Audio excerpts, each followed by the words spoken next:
Sup, guys? It's Toad back with you as always for a morning episode. We got Wednesday, February 12th. Is that what today is? I don't know. I don't know what day it is ever anymore, man.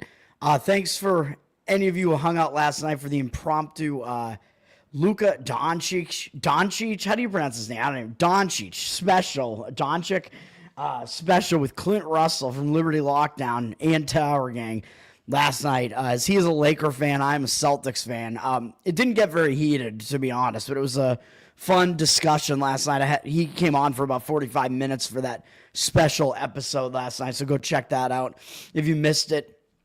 We gave some NBA predictions there. My plays yesterday went 3-3, so a slight loss. College basketball, I just can't get it, man. Some of these spots that usually work out pretty well for me are just not hitting. Mississippi State, I think, was winning at halftime, and then they don't get it together at all. I mean, they fall apart, basically, and lose. Tennessee, I believe, was leading by 1 or 2 points near the end of their game. They're thinking, okay, if they hold on to the lead, they may be able to just do this. They lose the game outright, just implode right at the end of the game. That was closer than the final score looked. And then I had Texas. That one just was not close. Alabama wrecked them. Texas really struggling. I thought it was a spot to take Texas. Nope. And then my other two did win, with UConn winning in the late game. Nice outright win for UConn, so that did help. And then I had, what was the other game I had that won? I don't remember the winners, man. The losers are so irritating. They stick in your mind, man. I'm sitting right around the break-even point for this year, man, which I'm not happy about, obviously. I had a decent January. I've been decent over the last week here, though, despite college basketball being terrible. The rest of my sports have been okay. So that's what we got going on. And I'm trying to remind myself of what my other college basketball play that I had was yesterday, and I'm like, I don't know what it was. And this, I'm looking at Action Network right now, and it takes so long to load. This is great, great broadcasting here right now. There it is. It was on, oh my God, it doesn't even show it, man. The Action Network, I click, show me the last 7 days, and it showed me up through the previous day and not yesterday. That's so helpful, dude. This is insane. It's crazy. I should be moving on to today. Well, I don't know. We'll figure it out, man. I'll remind myself of what the play was. But there was one other winner in there, and then I won on the NBA play, obviously, because it's not college basketball. The New York Knicks. That was a win for me. Yeah, Action Network's just not even showing what I had there, so forget it. It was some win. Let's talk about today, man. There's a decent college basketball slate today, so we'll talk about that first. I do have 3 college basketball plays, and I was only going to have 1, but I mean, I don't know. I can't help myself. First game I'm going to talk about is what I think is my favorite, and it's actually the first game of the day. St. John's at Villanova on Fox Sports 1 at 6 p.m. I'm going to take Villanova plus the points, Villanova plus 3.5. I don't think you have to play this now. It might get up to 4.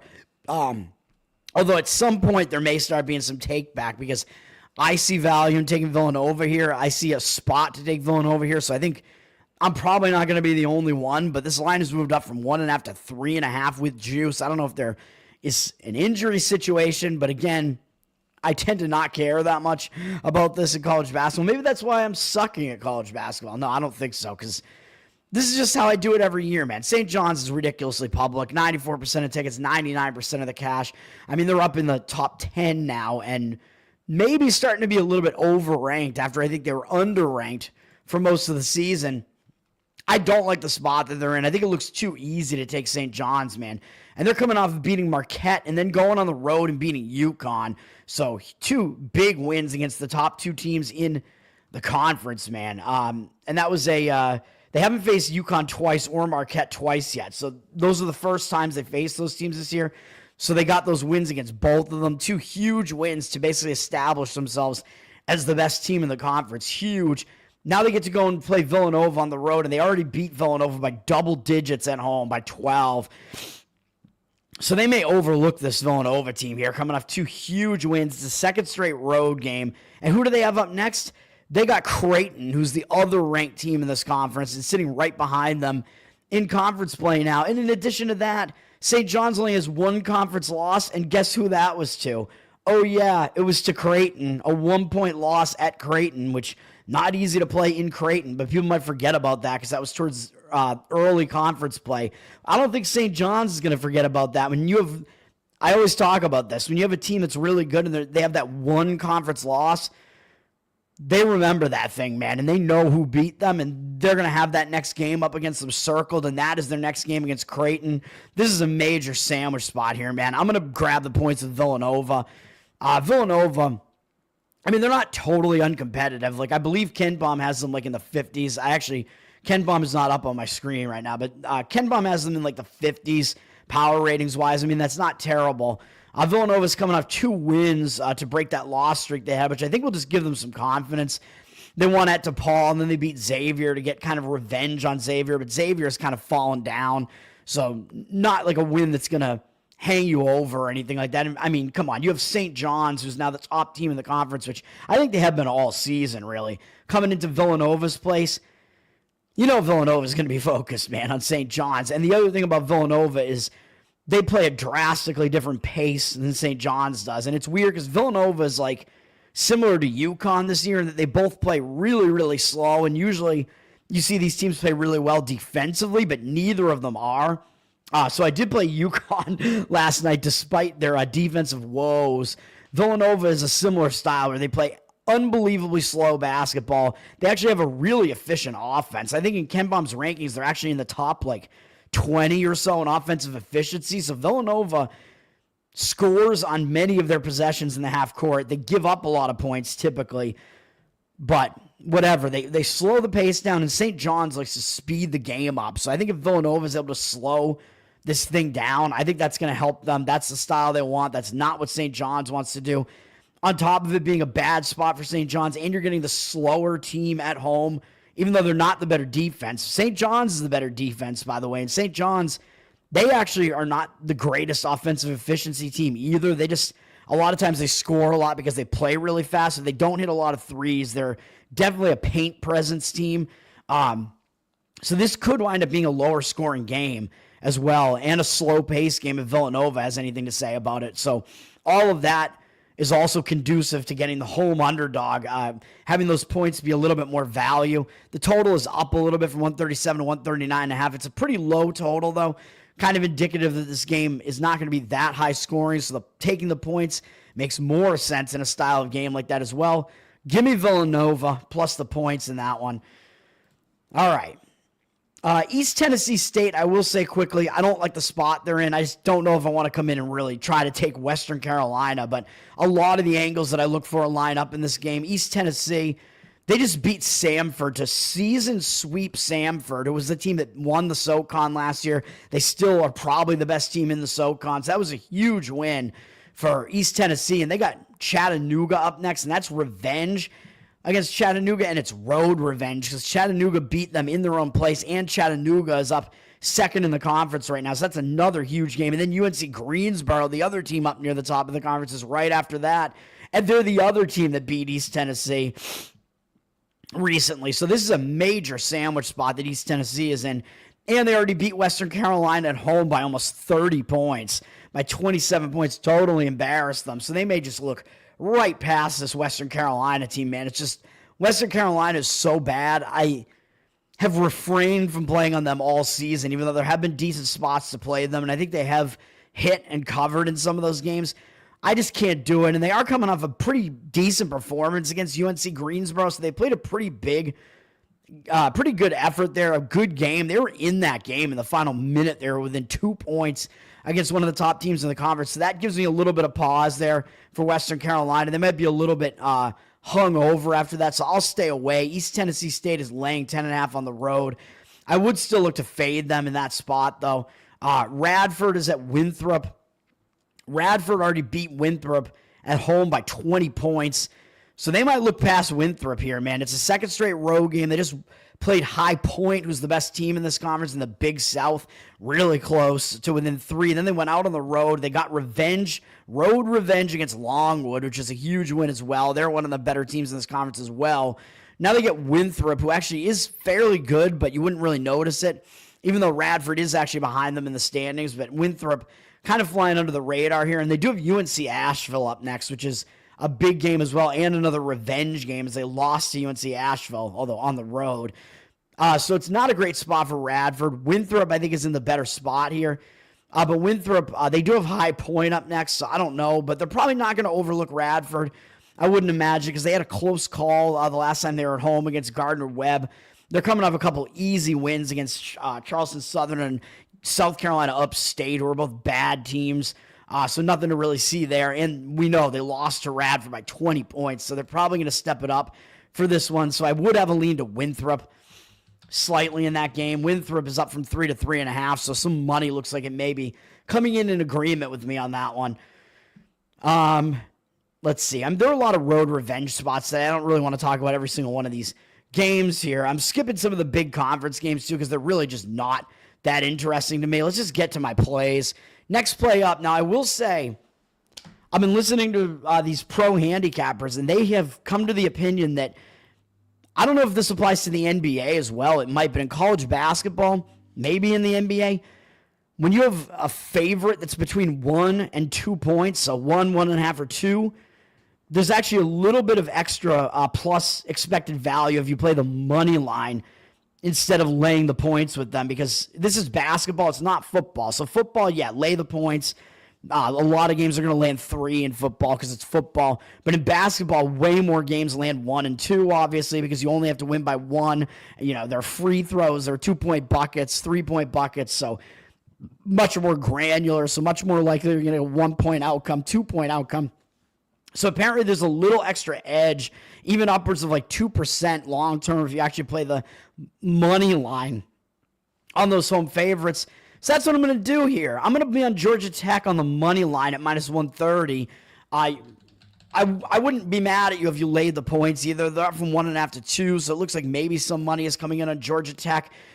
I'm going to have 2 money line favorites here, and they both are kind of like mind fuck types of plays, because who in their right mind is going to want to take Georgia Tech when they're a below 500 team up against Stanford, who has a pretty decent looking record? Like, it's basically just not only pick the winner, but Stanford, you're getting at an underdog price. It looks so tempting to take Stanford, right? If you're a public bettor, like, why wouldn't you want to take Stanford? Well, I will explain why you do not. Other than the fact that I will tell you that Ken Palm's rankings tell you that these teams, and the odds makers are telling you, these teams are not actually separated by as much as you would think. Ken Palm has Stanford like somewhere around the 90th best team in the country, and he's got them overperforming. They're one of the top teams in luck index. They're in the top, like, I think 70 or so in luck, and Georgia Tech is near the bottom in luck. So he has Georgia Tech as being better than they appear and Stanford being worse than they appear. So there's a huge luck index discrepancy between these two teams in Ken Palm. So that's one thing that I do like to check and look at. So that's one thing. So Stanford is not as good as they look. Georgia Tech is a little bit better than they look. And like I said, the odds makers are kind of telling you this. Ken Palm has Georgia Tech like somewhere close to being ranked like 100th in the country or something. So they're only like 10, 15 spots lower than Stanford in his rankings. So despite what the records may look like, there's not that much of a difference. Stanford actually played a pretty easy out-of-conference schedule. They actually lost to Cal Poly and Grand Canyon. They did play Oregon, so that was not an easy game. But other than that, they really did not face that difficult an out-of-conference schedule. And now they're kind of rolling through a pretty bad ACC. But even in the ACC, yeah, they faced Clemson and Pitt early, and those are 2 of their losses. And since then, really, their wins are not impressive. Like, what's their best win in the conference? This one at North Carolina by 1, probably. North Carolina was like a big favorite in that one, so that's probably the biggest one. But North Carolina, they've just been massively struggling, man. Other than that, Stanford doesn't have any impressive wins. They did just beat North Carolina State, NC State at home, but now they're going out on the road. And by the way, yes, this is their second trip out east, or I guess maybe it's their third, because I guess they went out to Clemson, Pitt, and then Wake and UNC, but they're 1-3 in their games in the Eastern time zone, 1-3, and the only win was that one I just mentioned at North Carolina, where they did pull off that huge upset by 1 point. So Stanford has not fared well going to these venues, man, and they lost by double digits in all 3 other games, even though, yes, it's Clemson, Pitt, and Wake. They're all better than Georgia Tech. Yes, sure, North Carolina is also better than Georgia Tech. I understand all that, but Stanford has struggled here going to the East Coast, and it's not easy, man. When you're a West Coast team and you're bouncing all over the place, and now you have to go all the way back out to the East Coast again. And by the way, they have 2 games on the strip, and the other one's up in 3 days on Saturday. ABC game, that's against Duke. So I think Stanford may have a little bit of an eye looking ahead to Duke, man. I think they might overlook this Georgia Tech team that doesn't have a very good record. Stanford, I mean, they've been kind of on the radar as far as like being a potential bubble team, although I don't see it happening as far as getting into the tournament. I think they probably know they won't, but if they're going to pad their resume, it's going to need to be a win against Duke, I would have to imagine. So I don't know, man. I just don't think they're going to pay a whole lot of attention to Georgia Tech here. It's an unfamiliar venue to them, like I said, so that may make it a little bit more difficult. Georgia Tech, really not an easy place to play if their crowd is going to show up for a game. I don't know if they will because they haven't been doing that well. Georgia Tech actually has played pretty well at home, though, and they're coming off 2 road games where they lost to Virginia by 14 points in the last game, which, yeah, that looks bad, but that was a horrible spot for Georgia Tech, as I explained it on my show. Virginia wasn't in a good spot either because they just upset Pitt, but Georgia Tech was coming off a 3 overtime, 13.5-point upset at Clemson and then playing a second straight road game, so they were in an awful spot coming off that huge win over Clemson that went to 3 OT. So I think they had nothing left. So I think you can easily explain why they lost that game against Virginia. Now they're coming back home. And last time they were at home, yeah, they had a huge win against Louisville. So they don't have anything to bounce back from there, but they do have this loss of Virginia to bounce back from. They got a team with a good record coming into their place, so they might pay attention for that reason. And at home, they've actually been pretty decent in conference. I believe they're 4-2. At home in conference, and one of their home losses was to Duke. So, I mean, you can explain that, obviously, even though they got killed. Stanford is certainly not Duke. They beat Notre Dame, BC. I mean, these teams suck, but still. Lost to Clemson at home. I mean, that's another good team. They beat Virginia Tech, and they beat Louisville. So the only teams that they've lost to on this floor in conference have been literally the top 2 teams in the conference, basically, Duke and Clemson. Those are the only home losses Georgia Tech has taken, and they beat Louisville at home. So I know they haven't faced any of these other teams at home that are good. They faced like shitty teams otherwise for the most part, but still that tells me something. So for all those reasons, I'll take Georgia Tech in this one. And also the other benefit of this is that Stanford plays in the slower half of tempos in college basketball, and Georgia Tech does not. Georgia Tech is a top 80 tempo team, so they like to run, so they're probably going to try to run this game, play really fast, and that's not what Stanford wants to do, in addition to having to travel back to the East Coast. So I don't like any of that. I like Georgia Tech in this one, and that is the play in that one. I was almost only going to play Villanova, but I decided to add these other ones. Scoreboard, thank you, man. The 4 Nations, I will talk about that briefly. Hopefully I have time here. What's up, Nate? The Boston games, there is only one Boston game today, right? I'll talk about the Celtics because I usually do. There is a huge NBA card today, and I don't have any plays in the NBA. I'm skipping the whole thing. In the A-10, we do have Bonaventure at Rhode Island, and we got VCU at George Washington. I don't have too many thoughts on those, except those might be decent games, although George Washington, as I've been saying, is a pretty overrated team. VCU is like an 8-9 point favorite in that game. On the road, 9.5 now. So the odds makers are telling you what to think there. Even though George Washington has a decent-looking record, VCU is the way better of those 2 teams. So I would probably look in that direction in that game if I was going to play it. But laying that many points on the road, a little bit difficult to do. Oh, they're split between Montreal and Boston. I knew some of them were in Montreal. The game today is in Montreal. I didn't even know some of them were being played in Boston. Shit, that means I could actually go. I got to think about that, but one of the ones in Boston is probably tomorrow. So you meant, am I going? As of now, I'm not going, but I got to think about that. I didn't even realize that was the case. If the Bruins make the playoffs, I will go to the Bruins playoff game. So last up is my last college basketball play, and that's Loyola, Maryland. I know they're a terrible team at minus 115. Another favorite on the money line.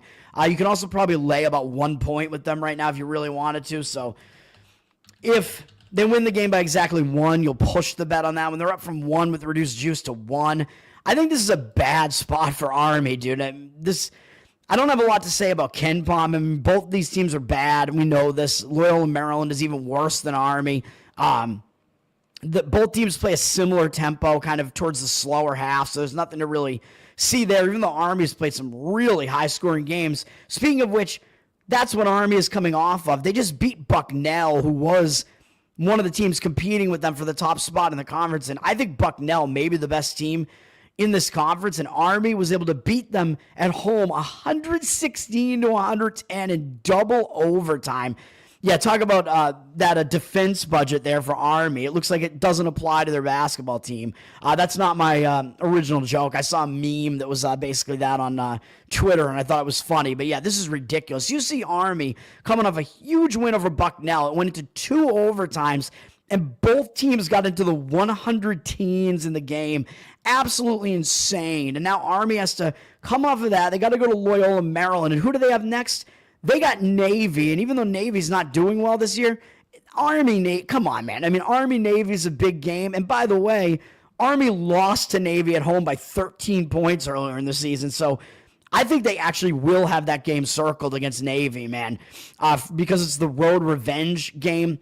I think they're going to want to atone for that loss to Navy because they know they're the better team over Navy at the very least, and they lost at home bad to them. So I do think they're going to want to bounce back from that. That's one of a few conference losses they have. And by the way, speaking of this Loyola, Maryland team they're playing, they already beat them at home, even though they only beat them by 2 as 3.5-point favorites. So not a whole lot to see there, but still, they already beat them. Loyola, Maryland's a bad team. I mean, they're in the bottom half of the conference. They might just look right past them. And then after Navy, they got American and Bucknell right after that. And those are the other teams competing with them for the top spot in the conference. So this is a sandwich spot, in my opinion. I'm going to grab the points with Loyola, Maryland, or not grab the points, lay the money line, with Loyola, Maryland. And this is another one where you got an above 500 team against a below 500 team. And if the public looks at this, they're going to think, how am I getting the team that's above 500 with the better record getting points with this team? It looks way too easy almost to take Army here as well, so I'm not going to do that. I'm going to be on Loyola, Maryland. And Loyola, Maryland, I forget what they even did in their last game. What are they coming off of? They lost to Colgate pretty bad. I mean, Colgate is no longer the best team in this conference, although they're still a decent team in the conference. They've won this conference, the Patriot League, the last couple of years. Loyola, Maryland coming off an ugly double-digit loss to Colgate, and now it's a revenge spot for them against Army. Yeah, I think you're going to get a better effort out of Loyola, Maryland than out of Army in this game, so that is what the play will be there. That's going to be the play. We do have Robert Morris and Cleveland State. That's going to be a good game today in the Horizon between two of the best teams in the Horizon, so we'll see how that goes. Just pointing some of these games out here. UNC Greensboro, I think, is kind of in a sandwich spot as they just actually, no, they're my apologies. They are in a look-ahead spot, though, with Furman and East Tennessee coming up next. They're playing VMI, who they already beat on the road by 3, so it is road revenge for VMI there at the very least. Chattanooga and Samford is going to be a good game as well between two of the top teams in the SoCon, so we can look out for that game as well.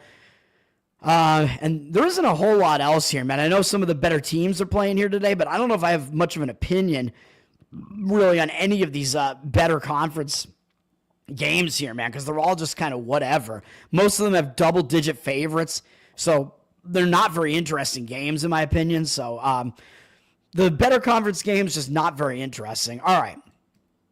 Let's touch on the Four Nations here. As you said, I think if tomorrow night's game is not in Boston, right? Or this is Friday night. This one's not in Boston. I can tell you it's not in Boston. Yeah, it's in Montreal because I'm going to be at the TD Garden. Oh, no, this is Thursday. This is tomorrow. Friday, I'm going to be at the TD Garden for Tom Segura. So I knew there couldn't be a game there on Friday. So maybe one of these next games is going to be in Boston. Looks like these are all in Montreal, man. So maybe Boston's going to be in the next round. I don't know. I don't want to spend too much. All these early games are in Montreal, so we'll have to see. So some of these, the games in the next round or whatever, maybe, but this is a round robin. So you have the four nations. This is a new thing. I thought this was the hockey all-star break, and maybe it still is, but this is the four nations tournament, which is a new thing. Only four nations are in it, as you can see. Canada, the U.S., those two teams are basically tied for being the favorite to win the tournament, and then Sweden is a bit behind them, and Finland is the longest odds to win the whole thing.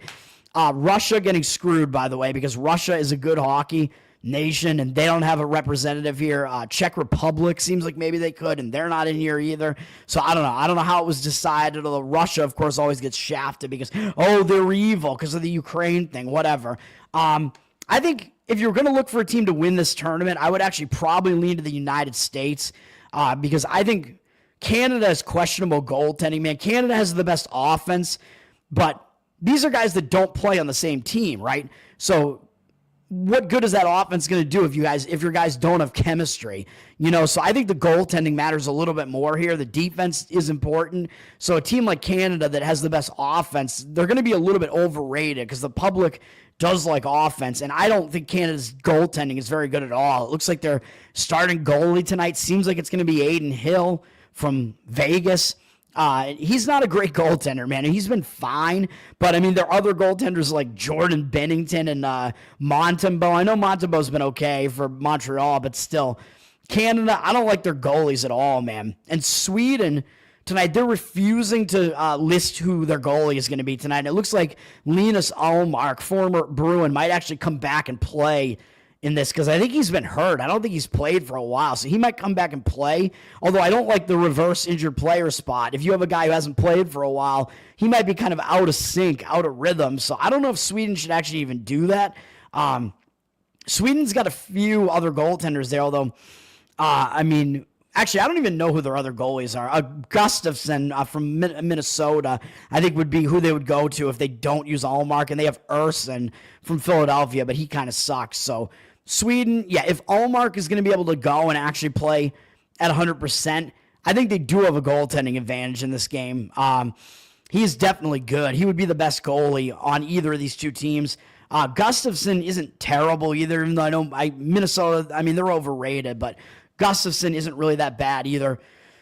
And then I forget who the U.S. has for goalies. I saw the list. Oh, they have Hellebuck, right, from Winnipeg. So the U.S. has the best goalie, like, in the entire league, man. Maybe the best goalie in the world in Hellebuck. So they have that guy. So the U.S. has the best single goaltender at the very least. So, again, I think the U.S. may be able to win this Four Nations thing. I think Canada's a little bit overrated. I think there may be some value looking to Sweden in this game. I know you're going to get them as an underdog, and the game is in Canada, so the crowd is going to be ferocious in Canada. You know that. So it's going to be a big home ice advantage there in Montreal for Canada. And especially, Canada has some Montreal Canadian players on their team. I assume Montembeault obviously is one of them. I don't even know who else they have.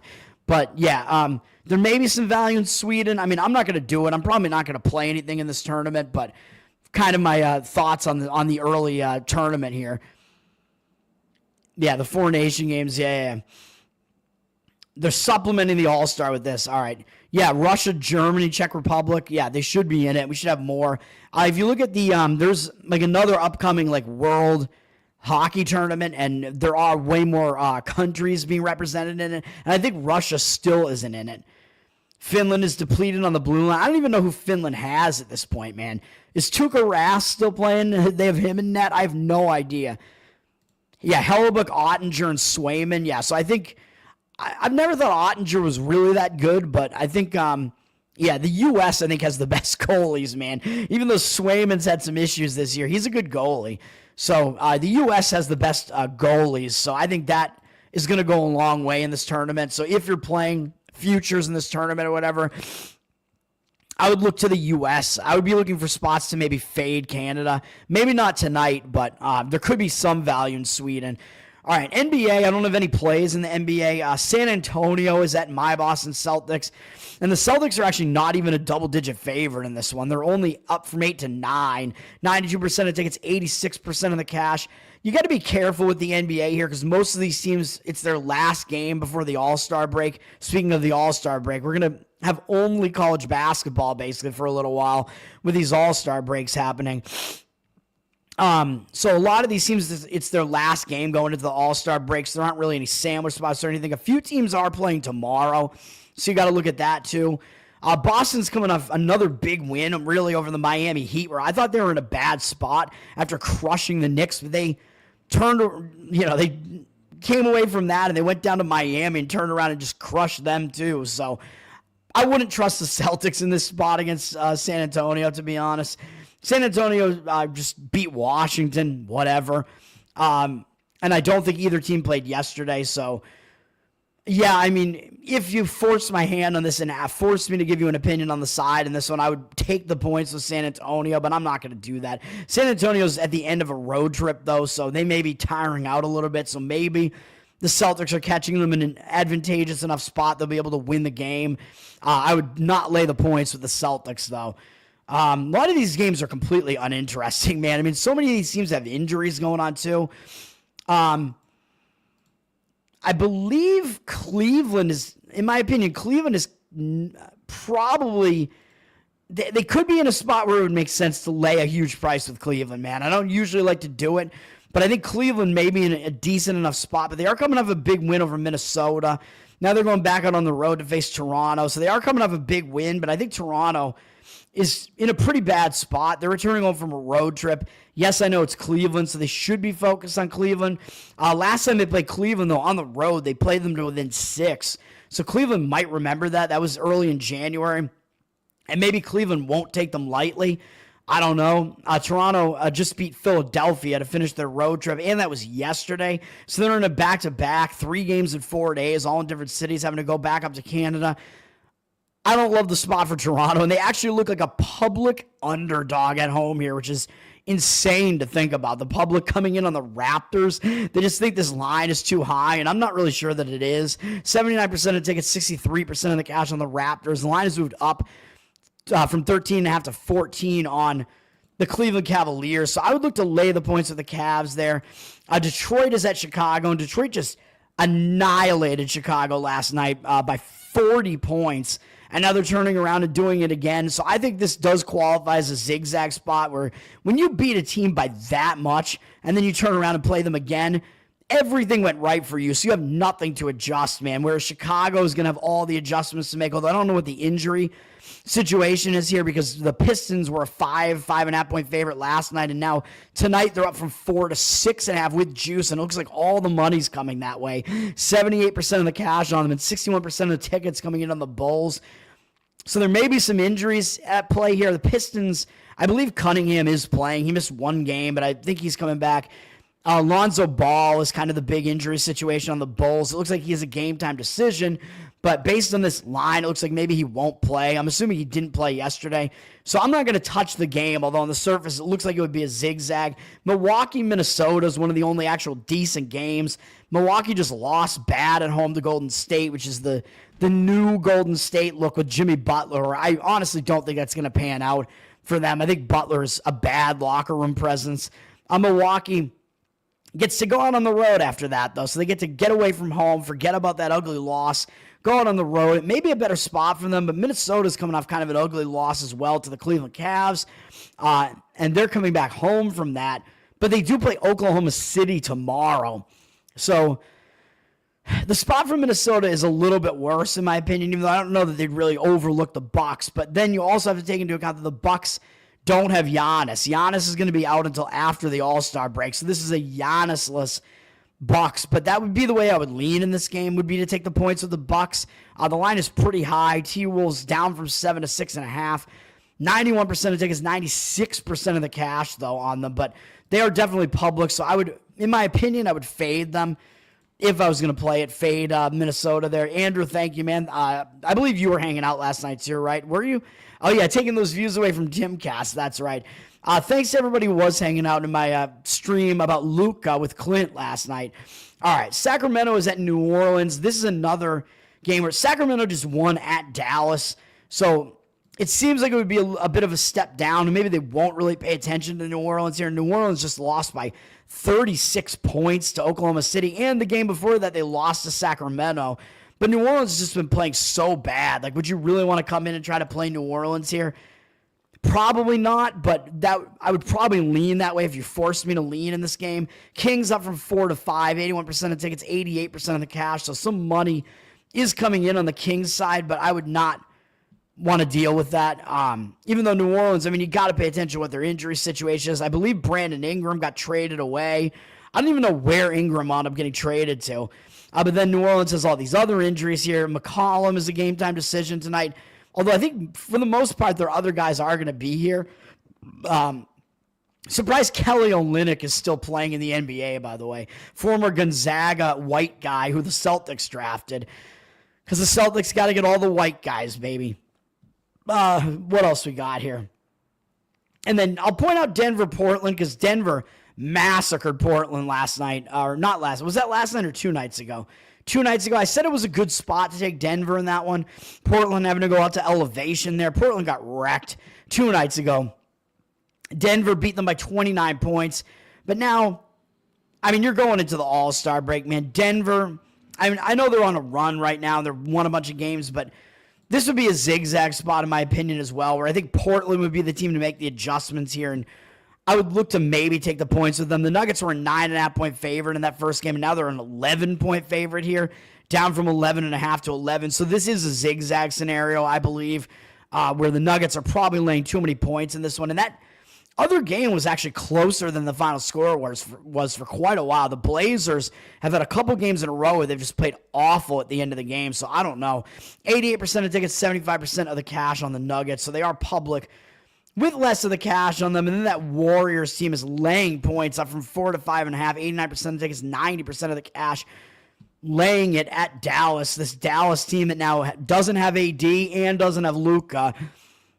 So it's just not it's not good in Dallas right now, man, which is why Golden State's laying points against them.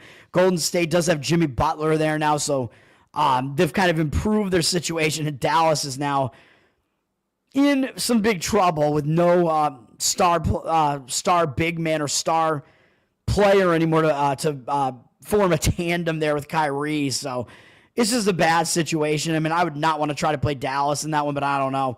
I don't have that much of a read on that one. Dallas is coming off that close OT loss to the Kings, though, I think. So I don't know if Dallas is going to be a little bit tired off of that as well. I have no idea. And Golden State just beat Milwaukee by a lot, though, and they're continuing to play on the road, so I don't know. And then Memphis is at the LA Clippers. I believe the Clippers are returning home from a road trip. Are they? No, they're not. What am I thinking? They already did that a while ago. I'm out of my mind right now, man. They're coming off crushing the Utah Jazz, and Memphis just won at Phoenix, and now they're coming into to the Clippers. Clippers are up from 3.5 to 4 with juice, but 56% of tickets, 73% of the cash on the Clippers. I might look the Clippers' way, maybe. Memphis is in a back-to-back coming with travel, coming away from Phoenix, going into LA. But the one thing I will say is that Memphis is actually like 7-1 or something like that in second of back-to-backs. So they have not done bad at all in the second game of back-to-backs. And I think I might have lost betting against them in one of them. I think one of them might have been that Houston game or something. So I don't know. That's going to do it, man. I mean, we'll see what happens with all of these NBA games. My plays today are all college basketball because it's been so good to me this year, right? Villanova plus 3.5. Georgia Tech money line minus 130. Loyola Maryland money line minus 115. That's going to do it for me. Tower Gang Toad. Go check out my Luka episode that I did with Clint last night.